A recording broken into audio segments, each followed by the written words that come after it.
friends, this is Study Master Valeri Lilov with tonight's lecture for Nxe4 And before we get started, I want to introduce you to one of the most essential themes about the attacking chess, and this is: when do we attack in the opening? What are the most important ideas when we can attack in the opening? And most importantly, how we can attack there? You see, I've got this question from many of my students, as well as many intermediate players. Is there a possibility for us to attack our opponents in the opening? And how can we do that? Well, the theoretical way to attack in the opening is called gambits. The gambits give us an opportunity to sacrifice a pawn or even two, with the idea to win a couple of tempi, couple of moves, and take these into advantage and create threats against the opponent still in an early stage. So the gambits are one way of attacking in the opening. Nevertheless, quite often it happens that we don't choose gambits. And the reason why we don't choose gambits is because sometimes they are pretty risky, or just because they require a decent opening knowledge, and we want to spend that time which we have on studying some more solid openings. Now, is there any other way for us to attack in the opening apart from using gambits? Well, basically there is. However, there is only one type of opening attack that is correct when we are not using gambits in the opening. So I'd like to show you now an example that was played between Carlos Torre, one of the strongest Mexican grandmasters, in fact the first Mexican grandmaster I believe, and his opponent was Master Adams. The game was played in New Orleans in 1920, and I believe that it's an extraordinary example of when the attack in the opening actually works and how we can promote it. Torre had white spaces, and he basically started with e4, against which black responded with e6, d4, and d5. That's the so-called French defense. Of course, white is continuing here with the move of knight c3, and then black decided to play knight f6, which was the critical variation, one of the critical variations against knight c3. Black can either play bishop b4 or knight f6, but at the present time, no matter that bishop b4 is a little bit more popular, knight f6 previously was the line that at that time was chosen a little bit more often. After the move of knight f6, of course, white has these two ways to play, with e5 or bishop g5. Often when white plays e5, he fixes the center, and this gives black a chance, after he brings the knight backwards, to prepare knight c5, knight c6, and possibly find some way to attack against the pawns on d4 and e5. Therefore, white decided to play the more flexible continuation, which is bishop up to g5. When the bishop comes out to g5, there is the pin that white is making, and an idea of e5 could follow if black is not careful. Therefore, black exchanges the pawn on e4, and after knight takes e4, the solid move of bishop e7 takes place. Now, black is in a way preventing the main pin against the knight on f6, and his main intention is to quickly castle and finalize the development of rest of his pieces. After the move of bishop to e7 took place, white needs to decide now what to do. Shall he exchange the knight on f6 with the knight, or maybe with the bishop, or maybe to retreat his own knight from e4? Now, I want to tell you that if you want to prepare any kind of attack, it doesn't matter whether it's an attack in the opening or it's a significant attack in the middle game, one of the most essential principles that matters is that we have to consider playing most actively. This means we have to bring our pieces on more advanced positions, and most of all, we have to keep them there. If white decides to exchange right now with the knight on f6, then black will recapture with the bishop, and then we see that white will lose this powerful centralized knight, and later on he will even lose the advanced bishop on g5. If white decides to play, in this case, probably a move of knight back to g3, then we can say he will still lose that important advanced piece, and possibly after black attacks with h6, he will lose the bishop. Therefore, white decided to play in a more flexible way, choosing to exchange his bishop and keep his knight in the center. Remember that for every successful attack, the central control plays a very important role. If a given player has a better control of the center than his opponent, he definitely keeps better prospects and possibilities to start attacking whatever he wants. And now by exchanging on f6, white forced black to recapture with his own bishop, and then white came up with knight f3, a simple support of d4. Then black did the simple b6 as a c6, and now white did c3. So as we can see already, white acquired a little positional advantage. You have to know that when we talk about an attack in this lecture, we don't mean an attack like straight threats. You see, if you're asking, can I start straight threats and win the opponent quickly? In the opening, I don't think this is possible. It's just because the chess is a deep game. So it's like to ask, can I checkmate my opponent in 5 moves? Yeah, well, you can probably checkmate him in 5 moves from the beginning of the game if he plays like an idiot. But if he plays normally, I suppose if you want to checkmate him in 5 moves, that's just gonna, lead you to a very sad condition. So you won't be able to do that. So most of all, we have to prepare our attack. In the final stage, which we call the break in front of the opponent's position, is only a result of the preparation we're setting. So no matter where or when we would like to attack, the preparation is always required. The best way to prepare out of the opening is to place our pieces and maintain them on more advanced positions, and to keep our pieces in harmony in the same time. After the move of c3 was played, black decided to move on with queen c7, just a normal way to develop the queen. And here white did bishop up to d3. An exchange on f6 seems natural, but then black will just recapture with the pawn, and as very often black plays, he will follow here with b6, then later on he'll play bishop b7, bring the knight out to d7, even castle, and after he manages something of f5, this pawn's formation wouldn't be too bad. I mean, these pawns won't be able to for white to exploit, and also black will have the opportunity to move the rook on g8 and take advantage of this semi-open g-file for his own rook. It's a pretty decent position, therefore white decided it's never worthy to exchange as a central knight for a bishop that is pretty much dominated by his own and our own pawns on b2, c3, d4, and this strong pawn chain. And therefore, after white played bishop up to d3, he has the main intention to develop his pieces quickly. Black did knight d7, and white played queen e2. Of course, a normal approach of bringing the most important pieces out as fast as it's possible. Black played pawn up to b6, and now what I would recommend you is to pause the lecture, which you're listening at the moment, and think about probably a minute or two, which should be white's most appropriate move candidate, and how he can eventually promote it. You can think about that and focus on the moves or those type of move candidates that will certainly try to make some kind of problem to black. Because if we find a way to create problems, then the opponent wouldn't be having such an easy way or opportunity to do his threats or activities. Now, which move would be most suitable for white to attack against black? Let's think.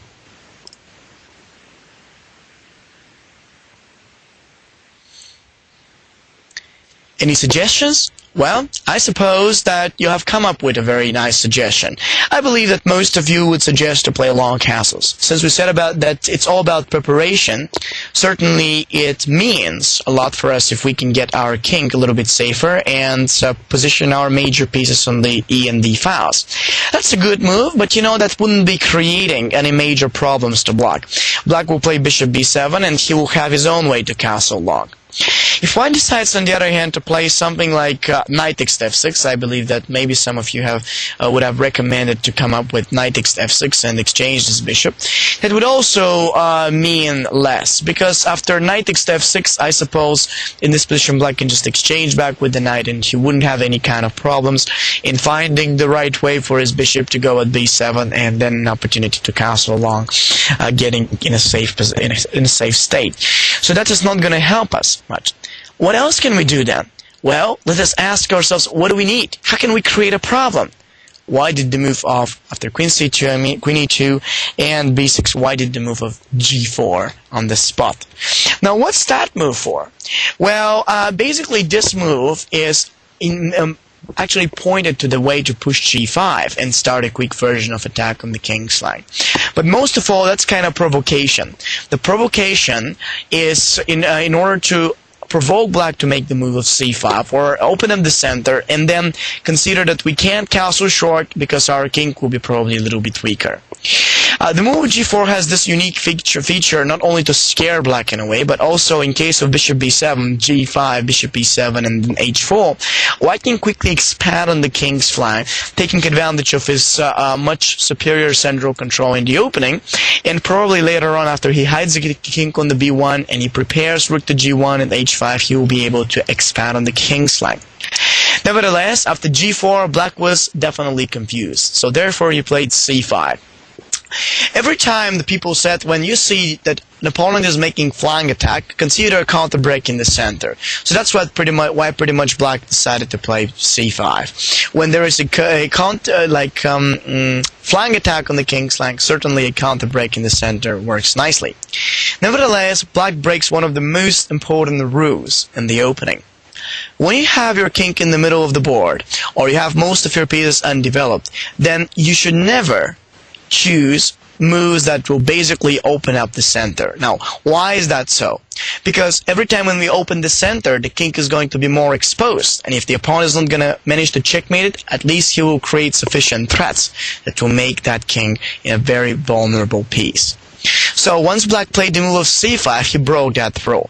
Now, we say that the strategical way of promoting an attack in the opening, apart from the gambits I mean, it can only happen true when the opponent makes a move or he makes a plan that is not going to relate to the major opening principles. This means if he makes a move like twice with a single piece in the opening, or if he starts postponing the most important developing moves, or he just keeps his king in the middle of the board. No matter what kind of break he's going to make, break of the principles, then this means that we can possibly initiate an opening attack that will have the main goal to create certain threats against the opponent, and this way prevent, or at least postpone make the opponent to postpone even more, to delay more his development. So after the move of c5, white followed the principle. Let's open up so that the opponent's king is even more vulnerable. After knight takes to c5, knight takes to c5, black recaptured with the queen. And yet, black was quite happy at this point. We can see that now it arose a threat of bishop takes to c3. If he manages to take there, we can easily see, for instance, after, let's say, summing of rook to g1, black can capture on c3, b takes to c3, queen takes c3, and there will be the fork now on the king and the rook in the same time. And if white just castles long, it seems that black will have the easy way to castle short, and he'll have pretty good prospects after rook to b8 to come out with b5 and then b4 and expand on the queen's line. So that worked quite nicely for him. Therefore, he played knight takes to c5. Now, after knight takes c5 and queen takes to c5, I believe that white was quite happy about this position. Nevertheless, white did a very surprising move. That was g5. You should try to remember that the opening attacks that often follow from a strategic point of view when the opponent breaks the rules can only be moves with which we create threats or make problems in front of the opponent. We cannot start or initiate an attack with slight or improving moves, which will help us to maybe get stronger pieces, because the opponent will simply develop, and in the middle game we'll have a totally different position. We won't be able to attack probably. So if we want to initiate an attack to punish, as I like to call it, the opponent for his bad actions in the opening, first and foremost we have to find the way to make forcing moves, checks, captures, direct and strong threats against him. This is with the idea, as I mentioned before, to make him delay even more his development. But okay, what about now if black captures c3? Of course, it's obvious that if he captures g5, we can have ideas of rook to g1. That open file will definitely help us to attack against this king, and whatever he makes after that, like bishop to f6 maybe, and long castles, his king will be in deep trouble. If he castles short, then we have the open file, which will certainly help us to attack against this king straight. And if he castles long, well, I think it will be a little bit difficult because of moves like bishop to b5 with a check, or probably like bishop to e4. So white will have a very easy chance to prevent black from moving through the d file. So, okay, that's clear, but once again, what if black just captures c3? It seems like a serious combination that helps black to break white's position, isn't it? No. There is a rule which actually says that a player cannot start or initiate significant attack, or having only one or two pieces developed. Now, even if the opponent does not follow the main principles of development, you can't start attacking with two pieces. That's just wrong. White has at least 3 developed pieces and 1 pawn. Now black is starting to attack with 2 pieces, and now he's even sacrificing the bishop, so he'll be left only with 1. Whatever we speak, whatever we calculate, whatever we think about this position, that can't be right. And white simply figured out a beautiful way to punish black for his wrong strategy. First of all, he recaptured with the pawn, b takes to c3, which of course makes black to capture there with his queen takes to c3. Then white came up with the move of queen to d2. Now this is very interesting. Leaving the rook to black's disposal. And then after queen to d2, queen takes a1, and king e2, we see a second sacrifice of the rook. Don't you think that it pretty much seems like the immortal game played by Anderson and Kizaritsky? Oh, that's beautiful. The idea is that when here black decides to capture the rook on h1 with queen takes h1, now white can involve his own queen and bishop against the main target that black had, his king, and with the move of bishop b5 check, of course, we can easily see that the checkmating threats will follow quickly. The shortcut for the queen to go to reach d6 or even b4 helps him to make these mating threats real. And now we find that in case the king comes back to f8, queen d8 is a checkmate straight. In case of queen e7, there we have queen b4. As I like to call these type of moves, slap shots. You know, like this is a term in the hockey which is often used for a straight kind of shot, which is still difficult or tough to promote. And moves like queen to b4 we can call like chess slap shots. The idea is that when the black king moves away, we have queen to d6 checkmate, and this elegant move is helping white to win. So the only defense that black has in this position is to interpose the bishop between. But then white can simply go on with queen takes d7, and now we see that since of the move of g5, which white started even before, like d takes to c5, for 7 sequent moves, white was playing moves either with threats, captures, or checks, without leaving the opponent even to take a breath. No matter for, we don't count ways to get the king safe. So now after the move of queen takes d7, we have a beautiful position where white is dominating. But okay, how he would promote the attack? Yet, when he gave up the 2 rooks, now it seems that he's only left with queen and bishop, and if he tries to promote the knight, then black will be having an easy way to deal with this. Queen e4 check, and then the knight fails. So what then? If we can't play knight e5, what kind of other opportunity we can use? Again, I would advise you to pause the lecture and simply think about what type of opportunities white could have right here.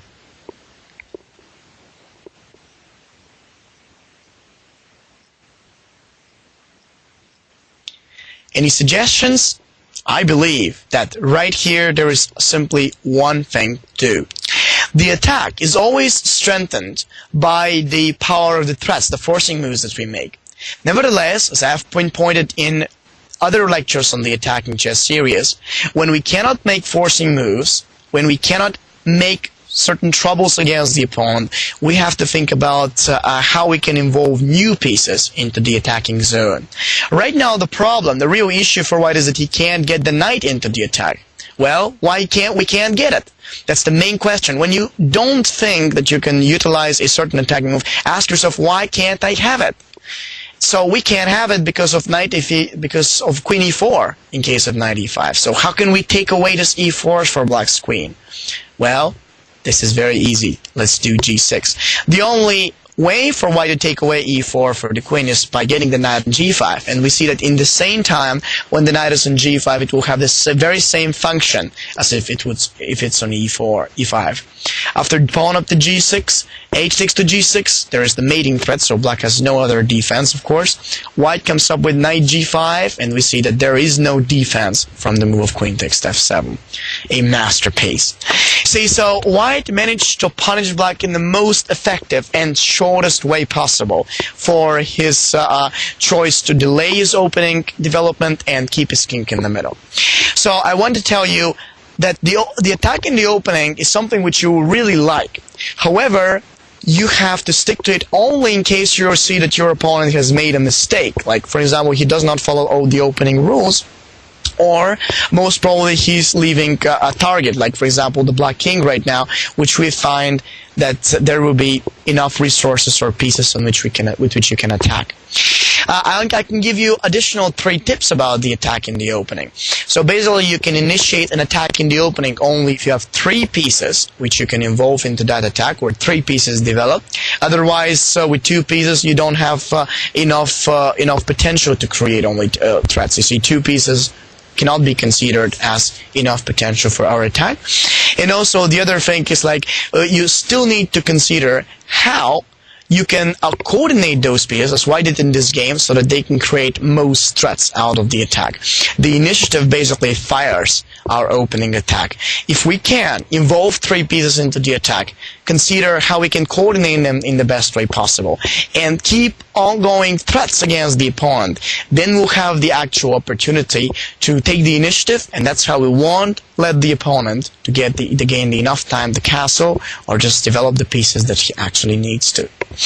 So this is what I would like to mention about the attack in the opening and some of the most essential rules that you can keep in mind when you would like to promote an attack like that, and yet the other way around if you would like to stay out of such kind of early attacks by your opponent. So I hope it's all clear about this lecture, and if you have any kind of additional questions concerning the team or anything else that you may want to ask, feel free to send your comments on the console below the video, and I'll be glad to give you additional feedback.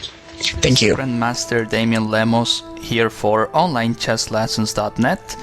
First of all, I hope you enjoyed this video. If you would like to receive more free chess videos from us, you can just click the subscribe button below. I would also highly recommend signing up for my free mail course, the 10 Grandmaster Secrets to Dominate Chess. During this exclusive course from onlinechesslessons.net, I'll share with you my own Grandmaster shortcuts to effective attacking, defending, and growth hacks to improving your chess without complicated books or memorization. So sign up by clicking the sidebar on the right, and I know you won't be disappointed. Once more, this is Damian for onlinechesslessons.net, and I'll see you in my videos. Thank you.